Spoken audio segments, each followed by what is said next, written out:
seconds left on the power play. 3:33 remaining in regulation.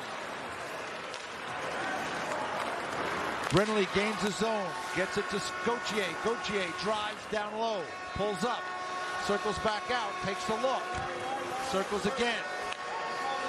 Plays catch, now gets it to Hudson, back to Gauthier, 15 seconds, shot, and a goal! Gauthier rips it under the bar! And the Americans take the lead!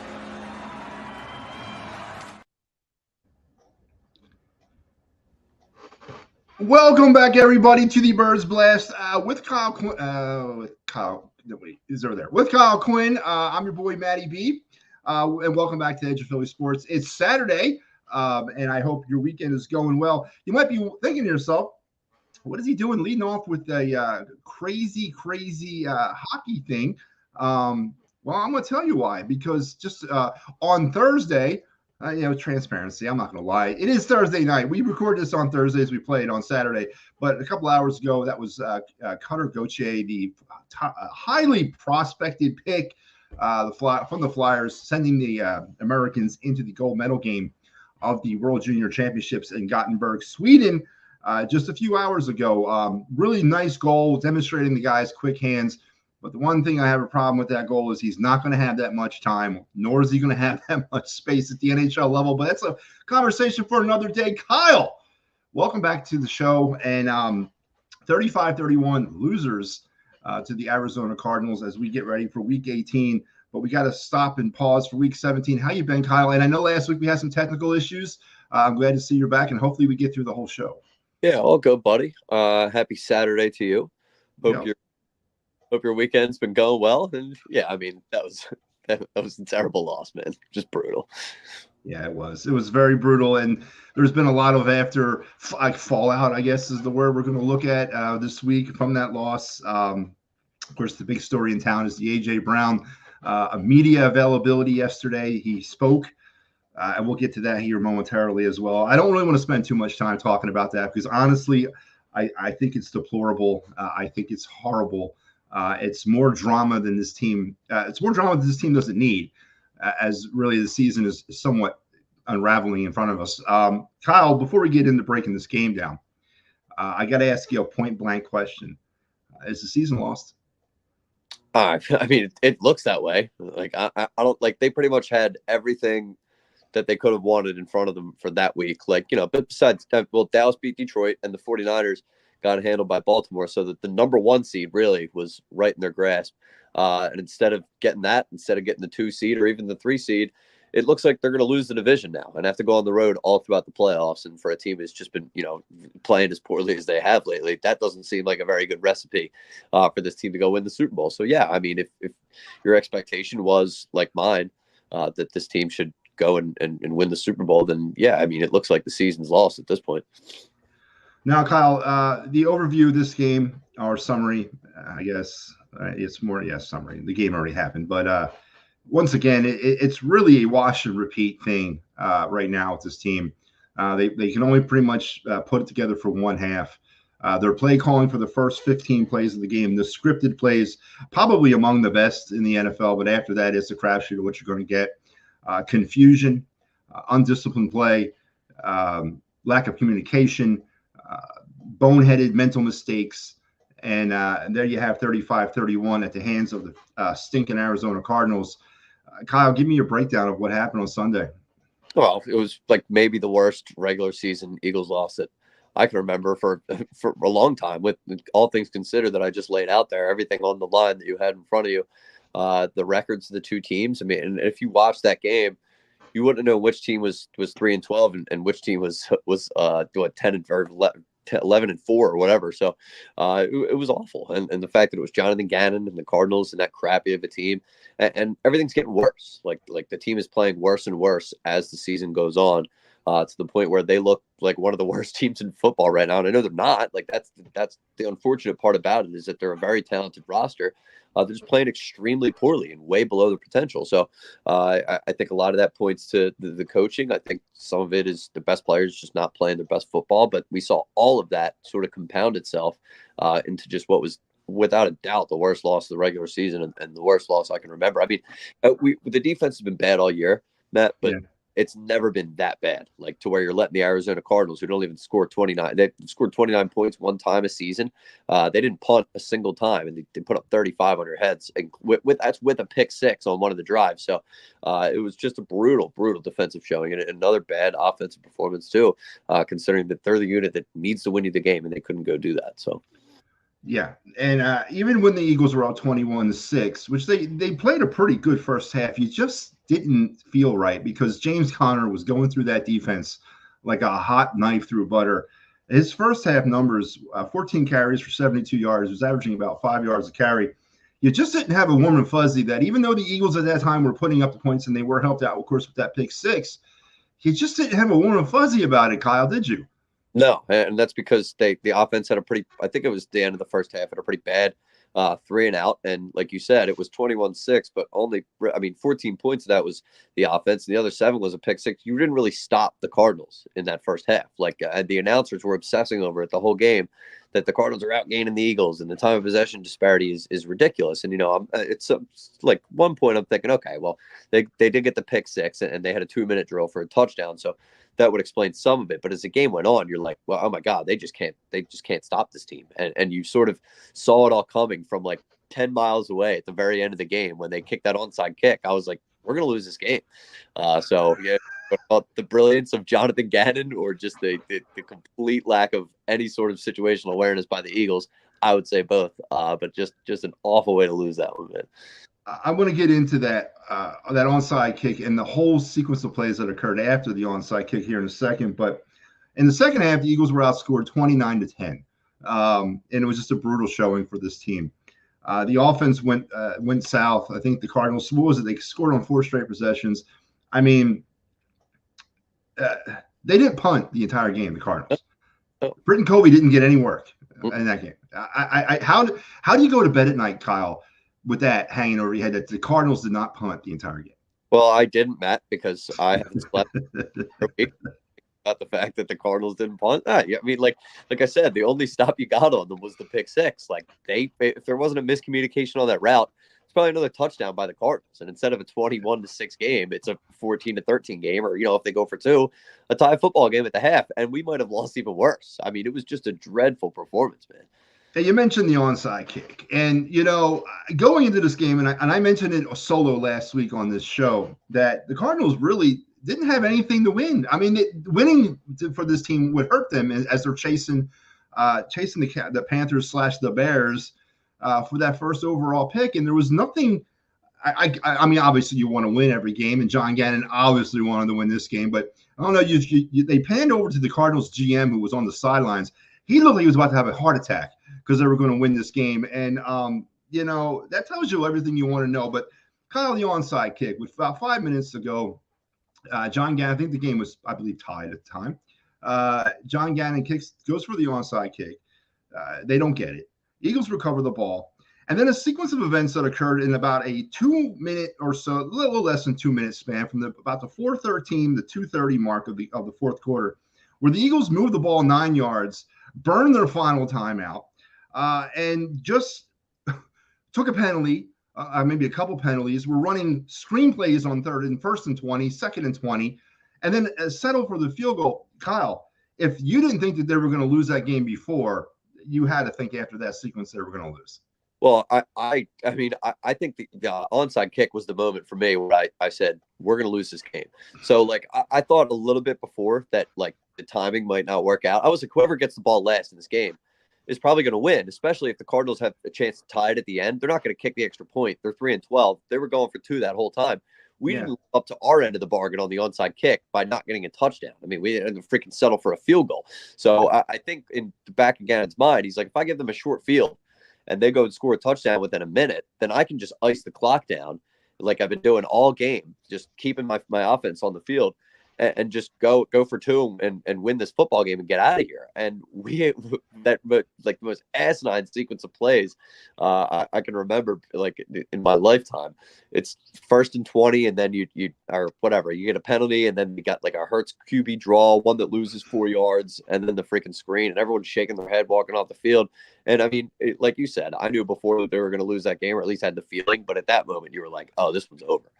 Yeah, and when Merle Reese just kind of, you can just, I know you can't see him, but when he's speaking, like his hands are up in the air, he's just like, I don't know what's going on. When he starts showing that emotion, you know something is amiss. And of course, I always lower the volume of the TV and put on the radio and listen to Merle and Mike. But yeah, it was a weird sequence, and it really led the narrative. Now, I was confused why John Gannon didn't go for 2 there. As you mentioned, a 3-12 team heading into that game. Yeah, nothing to lose there, but apparently John Gannon knows what he's doing, and he did it to a T against the Eagles, 35-31 winners.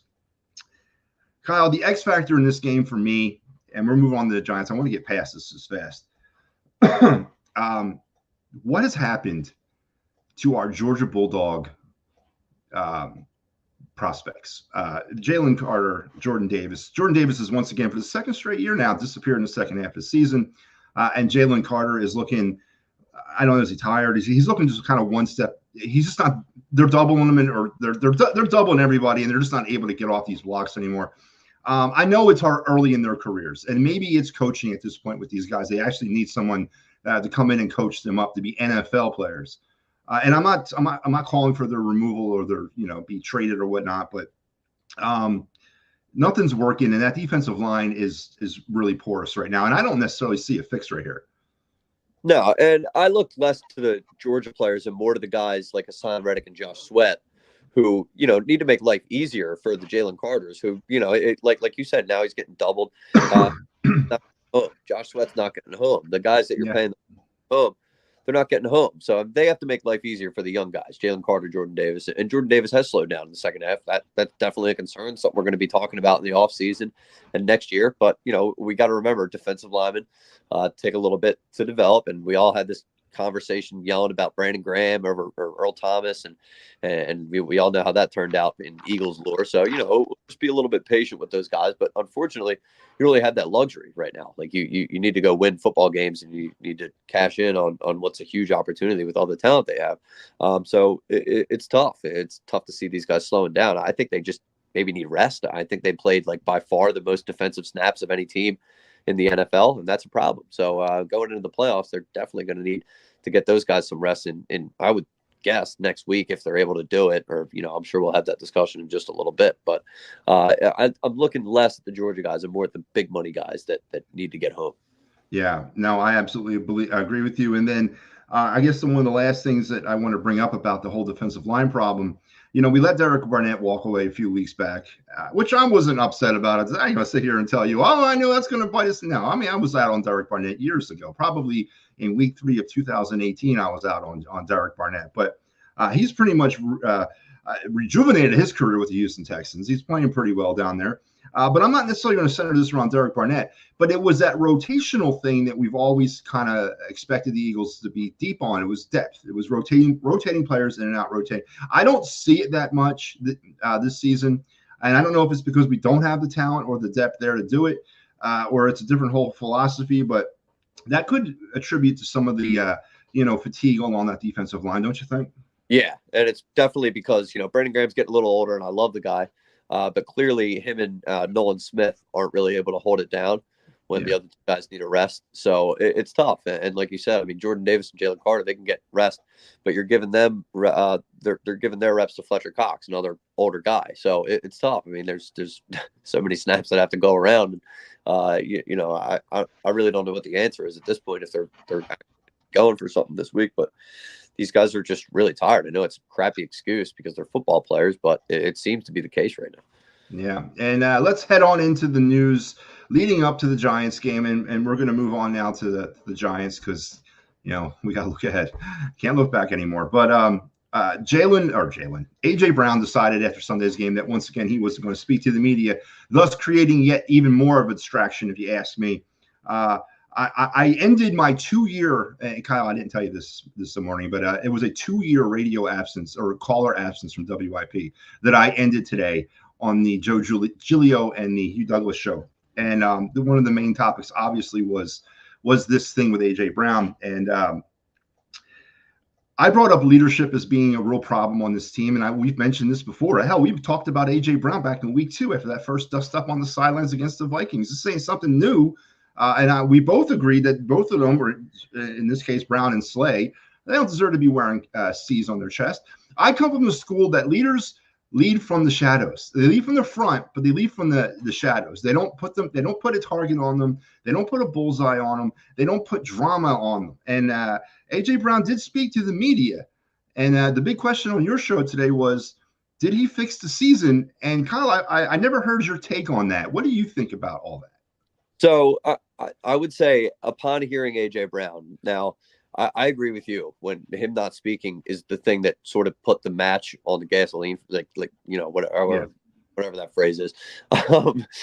But he started this whole thing, sort of. I mean, but he compounded it, and then he finally speaks, and then everybody's like, "Oh, this is great. Like this is going to be a galvanized moment for the team." I would say that I don't think he said everything that was on his mind, and a lot of the things he said led me to more questions than I originally had. Now, do I think that after he spoke, I feel better about maybe the dynamics in the locker room or if they like each other, if there's rifts? A little bit. I got that, but I didn't get anything like, oh, this is going to save the season. I mean, like, he's got to play better football. And I think the whole fact that this is sort of his problem and he's settling it doesn't make him a hero necessarily, right? Like it's a tough thing, but I came away with it, I think, with more questions than I had going in. I'm like, why are they improvising plays? Like, I just feel like he's leaving things out of some of the things that he said. And I'm glad you led me into this segue because this was the most damning part of his entire media availability. Watch, please. Like for the Seattle game, that was on us. Like we messed that up. We improvised and we went on our own. And Nick came out and said, "Oh, I wanted to try to get a flag or something crazy like that." It's like he really made himself look like a fool for us. I have nothing but respect for him. Like, you know what I'm saying? Because not all coaches do that. You know what I'm saying? So like, bro, we rhyme with Nick. We rhyme with Brian. We just got to come out. We just got to play ball. That's all it is. It's just either one person messing up or something like that. And I'm not saying that somebody just trying to mess up, but it happens. We human. You know what I'm saying? So like, but like I said, there's highs and lows, and you see the glimpses. So that's why I'm like, well, we right there. We right there. Despite everything, despite everybody saying this or saying that, like we right there. And we know we are. And that's the only thing that matters. Is we know. We know. You can say whatever you want to say, but when the shit happens, then it's gonna be. All right. He said what I wanted him to say there. Kyle, what do you get from the team deciding at the end of a game that they needed to have, deciding, you know what, we're not going to go with the head coach's play, we're going to draw up our own. It took me back to my days in Mayfair as a youth playing touch football on the street, saying, okay, Kyle, you go out to the red car and you turn around, and then I'll go out to the blue. It just brought me back to those days. Kyle, what is your take on that? And then a secondary question is, would Andy Reid allow this?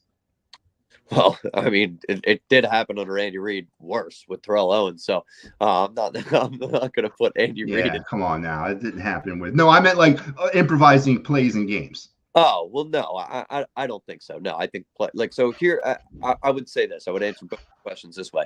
In one clip, that clip by AJ Brown pretty much sums up my thoughts on him talking yesterday, right? Like, I think that he's being truthful in saying that he likes Nick Sirianni and he likes the fact that he sticks up for his players. But does he respect Nick Sirianni's offense, and does he respect Brian Johnson's play calling? I'm sure he rides for them, like he says. You know, they're his boys. I'm sure they're tight, buddy. But when it comes down to them calling the plays on the football field, he's shaking his head when he's walking off the field. Tells me all I need to know right there. So, like, yeah, the fact they're improvising plays is obviously very telling. So, like I said, like that leads me to more questions than I had going in. He's trying to make make everything better by saying, oh, you know, that was on us, which I get. And that's supposed to be the quote unquote leader thing to do. But then it makes you ask, well, why are you doing that? in the biggest moment of the game, you feel the need to take it out of the person whose responsibility it is to call that play and put it into your hands. It's very questionable. Telling, damning, it's all those things. And it's going to, obviously, if things work out the way everybody expects them to work out and they fizzle out in this week against the Giants or whatever happens, I think if they beat the Giants 70-0, I think we'll be okay. But then heading into possibly Tampa is pretty much where they're going to head to if all breaks right. And then they lose there to Baker friggin' Mayfield. There's going to be, it's going to be on. And with that being said, and being on, for those of you that have watched this network and follow me, of course, you know that I have revealed my plan for the Eagles. This is plan A. Of course, I'm looking for Adam Peters to be my new GM, and I want Mike Tomlin to not sign an extension with the Steelers and come to Philadelphia. Now, if that doesn't work, here's plan B. Give me some Jeff Ireland as my GM and Eric Bieniemy down there currently with the Washington Commanders as my new head coach. And I will unveil plan C and plan D. That should take us to the end of the season. So those of you who want to know why I spout all the Howie hating, but don't back it up or anything, there you go. I'm unveiling my master plan right now, Kyle. So I hope that kind of does that settle you down a little bit about that? Yeah, man. I'm waiting with bated breath for what plan C is going to be on the MattyB plan to fix this football team. That's right. I think plan A would be obviously, I think, the number one. I think Adam Peters is going to be a stud as a GM for anybody. He's built teams. He's been in the NFL for 21 years. Mike Tomlin, do I got to really even do I got to push him up? And I mean, guy's never had a losing season, for God's sakes, in his entire head coaching career. So anyway, yeah, that would be my optimal plan. But Kyle, before we break to the Giants, let's go over some stats. They were 2 for 2 in the red zone, but Kyle, they're 35-58. They just pumped themselves back over that 60% plateau on the season. First half points, they did 21, and they got 208 for the season. 13 average. Second half, 10 points, 222 for the season, 14 points average. Penalties, 4 for 49. They're up to 92 for 777 yards, which is about 6 yards, and 6 a game, 50 yards. They did force a turnover, Kyle Quinn. That's their 17th. It's about one a game. But they also committed yet another one, and now brings it up to 24 and 2 a game. And did not get to the quarterback. Kyle, they are entering week 18 about 30 some odd sacks off of last year's pace. You kind of mentioned it. I've heard people, what is Hassan Reddick's new name? Can't get there, or one step off, or something to that effect. Why is Hassan Reddick struggling so much to get to the quarterback this year? I don't know. It's a tough question. You saw the last few weeks they've been dropping it back into coverage, which I don't quite understand. I don't think he quite understands, but I couldn't explain why he's not getting home. I think it's sort of the fact that the defensive line is working as a unit. I mean, similar to an offensive line, but a little bit different, where they're more on attack. But they're not really getting home as a unit. I think Josh Sweat summed it up after the Cowboys game. They're not really taking care of each other. Like, the defensive line has to work as a unit to get sacks, and people have gap responsibilities, this and that. So the run defense has fallen off. The pass rush has fallen off. They can't really defend anything. You got to start somewhere, and they haven't really been able to start anywhere the last few weeks. As far as the turnover, it was on that last play of the game, that little Hail Mary attempt down there. So, I mean, I'm actually pretty impressed that they held on to the ball all game long, and that did not create any issues. I mean, that's a positive you can take, right, Kyle? No, because you didn't turn the ball over.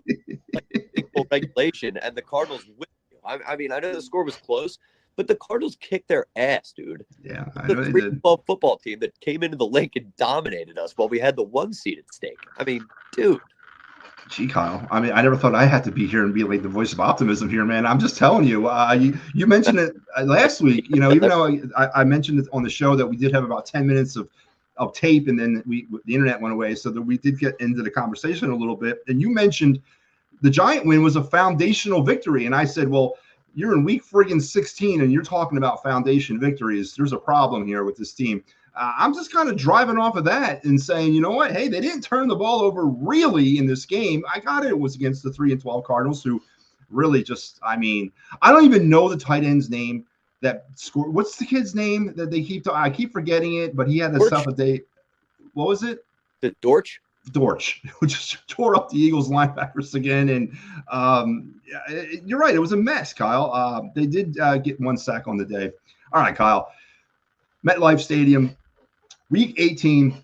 A couple things at stake here heading into this game. If the Dallas Cowboys beat the Washington Commanders, right, and Detroit beats Minnesota, it's pretty much done. Done deal. Eagles are going to be the 5th seed. Now, granted, these games are all on Sunday too, so it ain't like we're going to have to wait and see. But heading into this game, Kyle, if you're Nick Sirianni, are you playing everybody, or are you just be like, you know what, we're the 5th seed.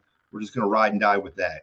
Yeah, well, you're going to treat it pretty much like a preseason game. I mean, it's 2024. So they're going to have live real-time updates about what's going on in the Cowboys and Washington game. So they're probably going to have the starters out there for as long as they think that the Cowboys and Washington game is in question, which who knows how long that could be. Dallas did lose to Washington late game of the year, and it is the Dallas Cowboys. So you can never really rule anything out. I think they'll take the smart approach, and they'll sort of treat it like a preseason game and just sort of keep an eye on the other game.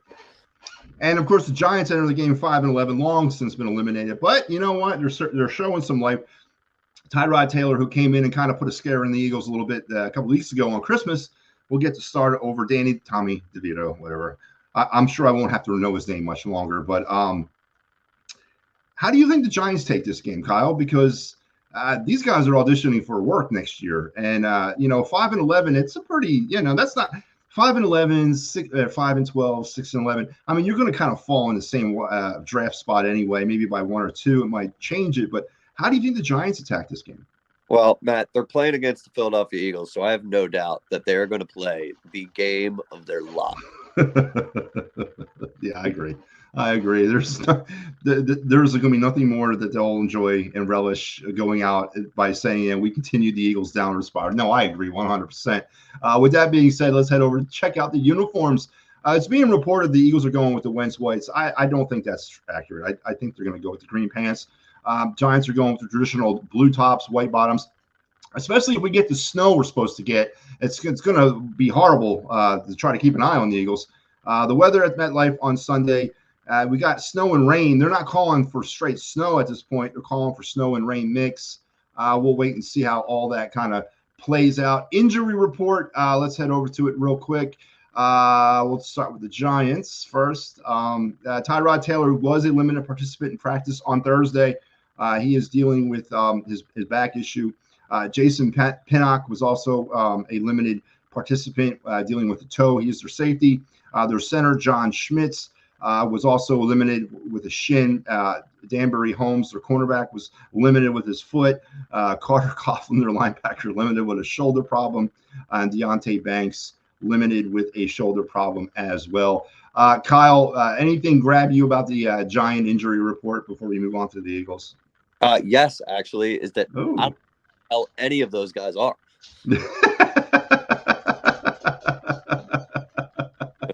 We know who Tyrod Taylor is, right? I mean, that's like we started getting into the depths, and I'm like, who are these people? Like, you could have just been reading randomly generated off the computer. I would have known. Well, I mentioned this on Christmas. I think the Giants, they have 16 players on. They've lost 16 people along the way this season. But, the Cardinals lost 16 along the way, too. So, ain't looking good. As for the Eagles, of course, the big story is Devontae Smith, who left the link in a boot and crutches on Sunday, an ankle issue, did not practice today. Kyle, do you think they played Devontae on Sunday? Yeah, Devontae seemed like he was in good spirits from what I hear in the locker room, out of the crutches and out of the boot, I think. And I know he's not practicing, but I think that's just a matter of sort of letting him get healed up. I don't know if they're going to play this week because, they probably think that they might be able to beat the Giants without him, even though God bless him. I don't know if that's true. But Devontae seems like he's healthier than it might have seemed immediately following the game. He's a tough kid. Right. Now, if he's not a go, is it Quez Watkins or Julio Jones is the WR2? Who do we go there, Kyle? Well, Julio just had a 2-touchdown game, and Quez Watkins, I believe, is inactive. So that might. Okay, there you go. That's it, WR2 right there. And then, of course, Darius Slay, who I don't know if he's going to come back in this game. Do you think they hold him out to the playoffs? Yeah, have to. I mean, you can't put Darius Slay out on that turf in his first week coming back with that knee injury. Very good point. So that's the injury report. Kyle, with all that being said, and all the things that might be at stake on Sunday, and the fact that it's 2024 and and nobody, and MetLife turf and all that. What do you think is going to transpire down there at the MetLife Stadium on Sunday? I've never been more unsure, to be honest with you. Like, I have no idea if they're going to play the starters for how long, or if if that Dallas and Washington game is going to be close. There's a lot of ifs and buts, and even if they do play all the starters, they could lose to the Giants. I mean, Tommy DeVito that was in the game for the first half in the last game, and the Giants made it close when Tyrod Taylor came in. So who knows what the hell happens if he plays the whole game? I have no idea what to expect from this one. I'm just kind of praying for it to come out of there alive. Okay, with all that said, what are your 3 keys to Eagle victory, if that's even a thing for this week? Eagles victory. These are the 3 keys to making sure that everybody is not 10 times more pissed off than they already are going into this week. And number 1 is, like I said, you have to treat this like a preseason game, because for no other reason, this is, I didn't mention this before in the last time I brought it up, is that a lot of these guys need a week off. Like, you blew your chance of getting the bye with the 1 seed. You weren't going to get it with the 2. But these guys need a week off, especially if they're going to have to go on the road. So they need to get these starters as much rest as possible. And number 2, it kind of goes in with the first one, but they need to avoid injury at all costs. If that means playing the starters for minimal time, then whatever. But if they want any shot of going in and beating Tampa Bay or beating New Orleans, they're going to have to be healthy. And it looks like they're starting to get a little bit healthy. They need to keep that going and not make sure nobody else gets injured, especially significantly injured. The game against the Giants. And number 3, Matt, is pretty much just pray for a miracle in the Dallas and Washington game. And if something does happen, then pray for a miracle that the Eagles don't blow it to the Giants and make everybody 1 billion times more pissed off. I know the holiday season's over, but that their life. In 2008, we needed a miracle and we got it. So stranger things have had happened. So let this thing play out. My key is Eagle victory. Now, my number 3 is no more injuries or no injuries. I don't have a number 2, and it's the Giants. Let's just get to the playoffs. That's my number 1 key, Eagles victory, because as you mentioned, I think the die has pretty much been cast for this at this point, and let's just get there. What we've been reduced to, Matt. You just kind of got to get out of there alive at this point. Yeah, let's not make it any worse than it actually already is. Yeah, I agree with that. Your prediction and score, remind the folks at home. Kyle, you're holding court 10-6, and I'm 9-7. Last week you had the Eagles, and so did I, and you also had Jalen Hurts. I had Jake Elliott as my player of the game. Neither one of those, I think, worked that out. I'm going to go and give it to James Conner.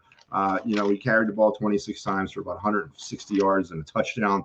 It just was up and down the link all day. I'm going to go ahead and give that to James Conner. You dispute that in any way, Kyle, or do you have another player you want to mention? No, I mean, I'm too pissed off about it to really argue with you on that.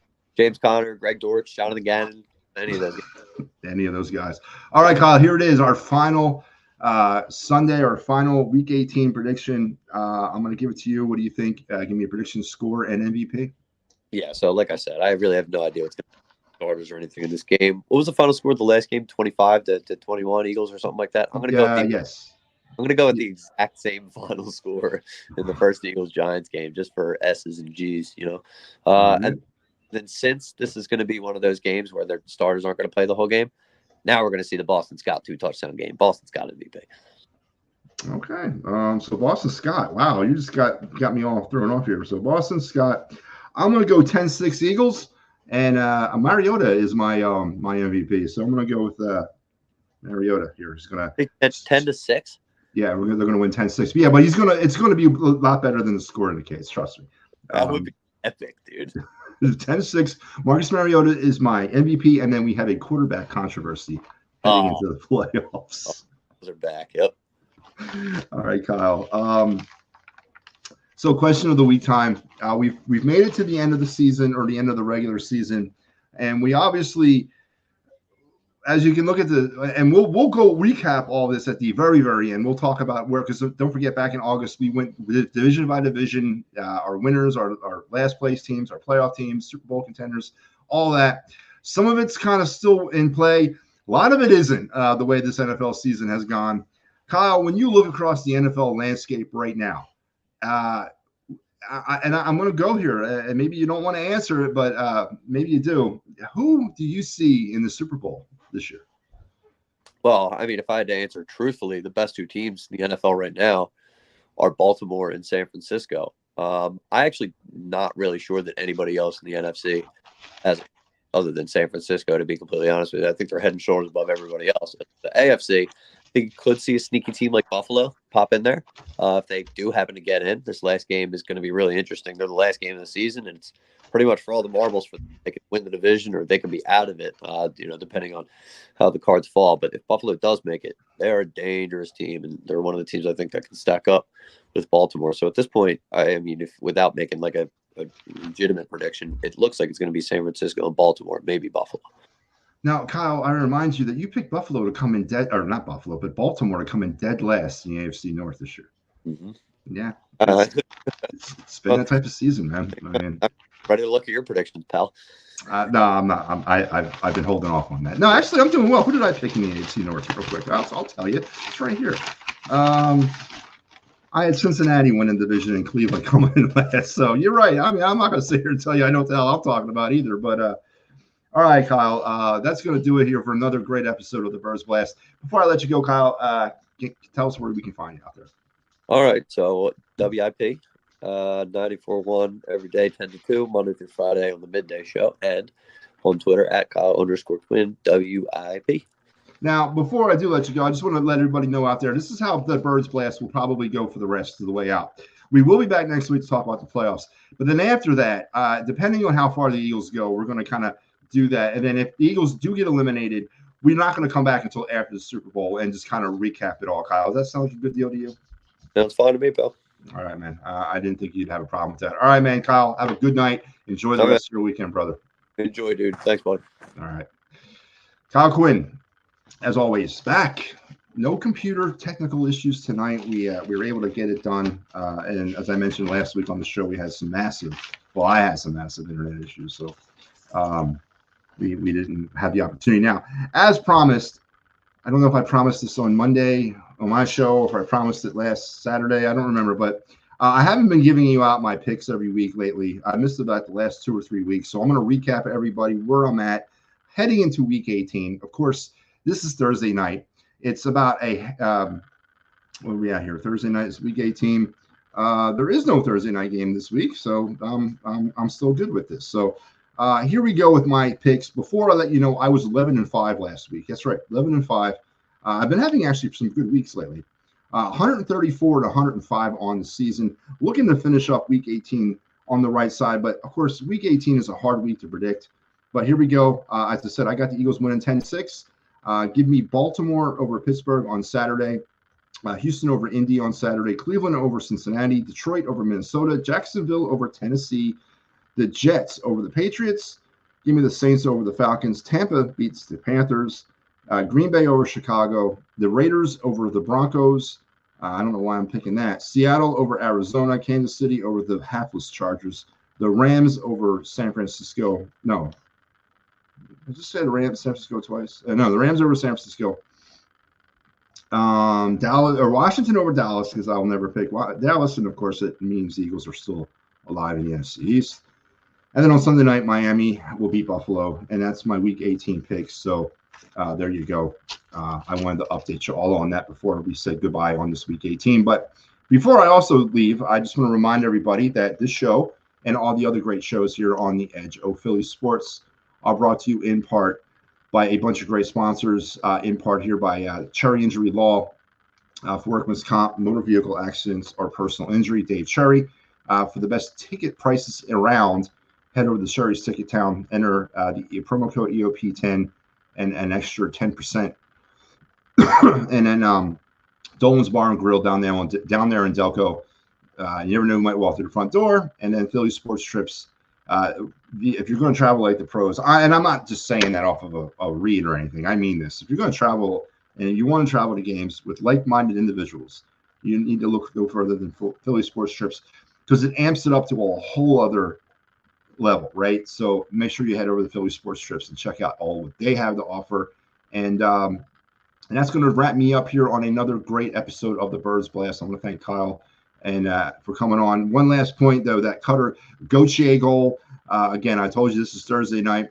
So by the time you actually see this episode, the World Junior Championships will be over because the gold medal game is on Friday, U.S. versus the host nation, Sweden.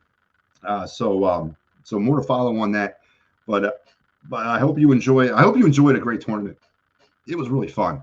And go USA for bringing home the gold. That's going to do it until we talk again. You guys have a good weekend. Stay out of the snow, all right? And let's hope it passes over.